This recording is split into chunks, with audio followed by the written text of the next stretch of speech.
income tax returns. Have you filed yours or not? 31st of July is the deadline. So, gentlemen, we need a quick, ready reckoner, a quick checklist of sorts. I know I need to file mine as well. So, Homi, what should we watch out for? Yeah, so right now the deadline is that for salaried people, and the deadline is 31st of July. So they've got to see that they ensure that the return is filed on or before 31st July. So while filing the returns, obviously they will take all the necessary documents, bank statements, and Form 16s from the employers, etc., maybe interest certificates, dividend counterparts, etc. But it's very important that prior to filing the return, every individual should be checking his or her Form 26AS and the AIS, TIS statement, because that gives the information about the salaries, the taxes withheld, if you earned dividends, if you earned interest, if you made other kind of payments, etc. It's important that everything is captured in your tax return. So reconcile everything. Absolutely, you must reconcile. And it's clearly also mentioned in these AIS, TIS that in case an income which has not been mentioned in the AIS by the deductor or the payer, please ensure that if you earn the income, for example, let's say it's reflected in your bank statement and not reported there, that is also then captured in your tax return. Got it.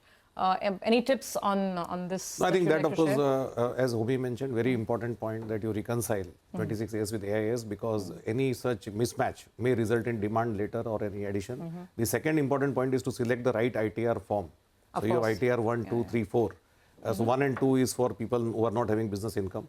And so largely salaried people stick to ITR 1 or 2? So ITR 1 and 2. And in ITR 1 is a simpler form. It is called ITR Sahaj also. Sahaj, yeah. And basically, if you have just salary income, one house property, and income from other sources, which means you don't have capital gains and you don't have business income, then that is the form. And up to 50 lakhs of income. Up to 50 lakhs of income. Yeah. And also it is not available to HUFs, non-resident, resident but not ordinarily resident people.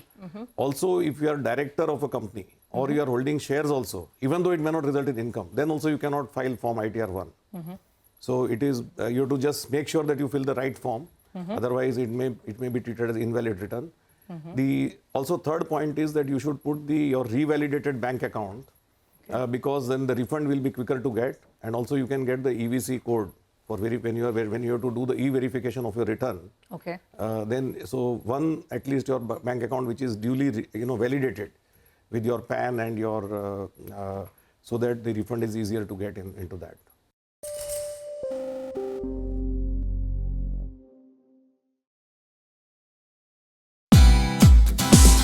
Hey, thank you for watching this on CNBC TV18. Hope you liked it.